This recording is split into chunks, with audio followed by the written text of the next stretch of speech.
Para saber cómo prosigue esta investigación tenemos en nuestro plató a la parte de la acusación popular ejercida por Vox, Javier Ortega, secretario general de esta formación. Buenas noches. Muy buenas noches, Gonzalo. Bueno, estos días están declarando los testigos de la instrucción. ¿Qué están aportando todos ellos? A ver si nos puede dar un poco de luz a la audiencia. Bueno, están desmarcándose totalmente, están recordando las razones por las cuales ellos dimitieron. Hay una coincidencia tanto en el día de ayer como hoy en que todos presentaron la dimisión porque no estaban de acuerdo con la deriva secesionista, no estaban de acuerdo, ellos no lo dicen con estas palabras, ellos dicen no estaban de acuerdo con la vía unilateral, pero para entendernos con la vía del golpe de Estado y con la vía de la secesión, ¿no? Y por tanto que no estaban dispuestos a asumir responsabilidades. Y luego cada uno de ellos dentro de su faceta, por ejemplo esta mañana a Vallet cuando se le pregunta si él como responsable de la Consejería de Empresas no alertó del daño que se estaba causando con respecto a la huida de más de 3.280 empresas, a preguntas de esta acusación popular nos dijo que él no había detectado nada, pero que en todo caso la responsabilidad, atención, no era por el proceso ni por el 1 de octubre, que habían huido, no dijo huido, que habían salido de Cataluña por las facilidades que había la reforma de la ley que había hecho el Gobierno de España facilitando el cambio del domicilio social. O sea que la culpa la tiene el Gobierno de España. Mañana declara Francisco Pérez de los Cobos, el responsable de la Guardia Civil que coordinaba la actuación de los Mossos. ¿Qué puede aportar él? Muchísimo, es uno de los testigos más importantes que va a haber en esta causa. Nosotros tenemos ya preparada una batería importante de preguntas porque vamos a contrarrestar un impresentable informe que realizó Trapero, el mayor de los Mossos, y que aportó al Tribunal Superior de Justicia de Cataluña en la instrucción que se llevó a cabo a raíz de los hechos ocurridos el 1 de octubre. Vamos a contrarrestar con el informe que el propio Pérez de los Cobos presentó a esa misma magistrada. Son como el día y la noche. Trapero básicamente culpa de todo a la Guardia Civil, a una actuación falta de profesionalidad, que no supieron pedir apoyo, que no lo pidieron cuando lo necesitaban, una serie de falsedades con respecto a sus actuaciones, y Pérez de los Cobos deja muy claro en su informe que evidentemente los Mossos actuaron al margen totalmente de las instrucciones que habían recibido. Para que nos entienda todo el mundo, se podían haber evitado todos los incidentes si se hubieran cumplido las instrucciones que tanto desde la Fiscalía Superior de Cataluña como desde el propio magistrado del TSJ se dictaron, que no eran otras que los Mossos tenían que haber actuado 1 o 2 días antes del 1 de octubre, habiendo precintado los lugares que estaban diseñados. Hubiera bastado con un par de agentes que hubieran precintado el local para que no hubieran producido los incidentes. Lo que hicieron los Mossos intencionadamente por directrices políticas fue permitir que se llenasen los locales, no actuaron exactamente hasta las 8:45 cuando ya era realmente complicado. Y luego le dejaron la patata caliente precisamente a la policía de la Guardia Civil. Por tanto, mañana va a ser un día de interrogatorio interesantísimo, donde entre otras cosas va a quedar de relieve una vez más la profesionalidad, la lealtad y la magnífica labor que ha realizado la Policía Nacional y la Guardia Civil. ¿Nos lo cuentan el gato mañana? Intentaremos estar mañana. No, se tiene que comprometer, don Javier. Bueno, me comprometo a estar mañana.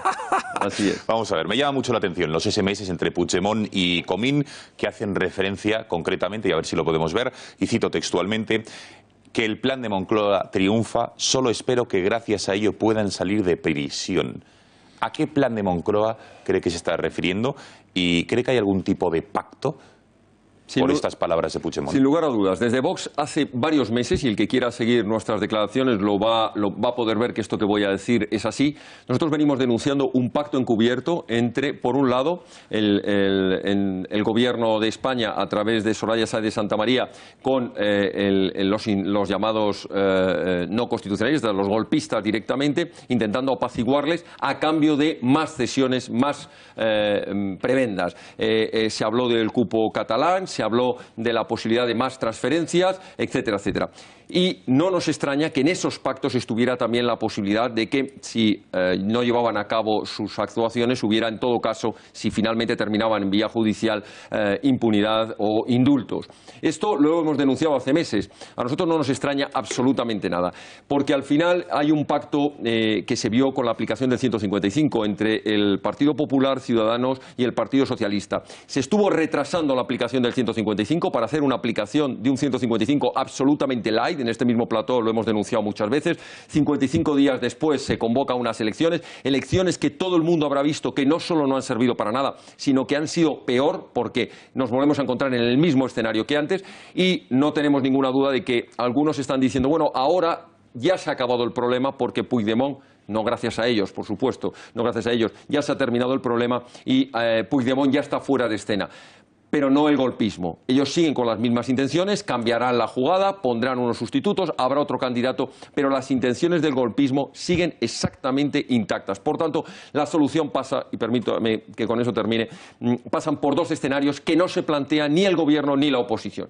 La primera es la reforma inmediata de la ley electoral para que no ocurra lo que ha ocurrido en Cataluña, que teniendo menos votos estén teniendo el control del Parlamento, y la segunda, la reforma de la ley de partidos para que de una vez por todas se inicien las vías de ilegalización de todos los partidos que tienen en su ADN, en su hoja de ruta, la ruptura de España, el ataque a la Constitución y, en definitiva, el golpe de Estado institucional.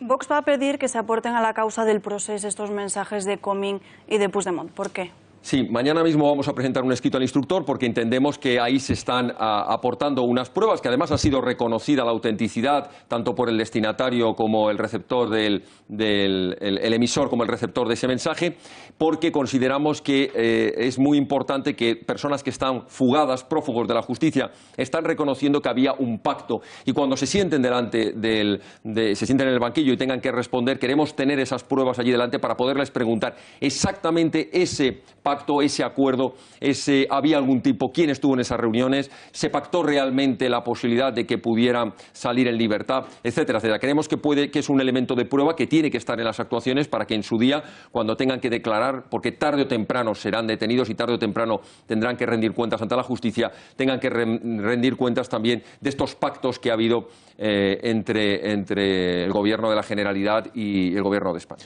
Una última cuestión, señor Ortega. Hoy publica el periódico Independiente que el juez de Llarena prevé inhabilitar a Junqueras y a otros cargos, digamos, excargos que están imputados en cuanto acabe la instrucción del proceso independentista. ¿Es verosímil esta información y qué le parece? Lo digo porque también sería un bombazo la inhabilitación. Bueno, es ni más ni menos que la aplicación del artículo 384 bis de la Ley de Enjuiciamiento Criminal, que recoge precisamente que cuando se cumplen estos tres requisitos, en primer lugar que estemos hablando de delitos, entre otros pone organización terrorista, banda armada, etcétera, organización delictiva, pero en concreto también que estén imputados por delitos de rebelión, que se haya dictado el auto correspondiente de acusación por parte del auto de apertura de juicio oral y que se encuentren en situación de prisión preventiva. Si se dan esos tres requisitos, este artículo 384 bis de la Ley de Enjuiciamiento Criminal nos permite que inmediatamente sean inhabilitados, aunque no se haya celebrado todavía el juicio y no haya habido una sentencia condenatoria. Por tanto, yo no sé si el mes de marzo, a mí me parece muy precipitado, en estos momentos hay 32 investigados, dudo mucho que de aquí, aunque vamos a un ritmo de 3-4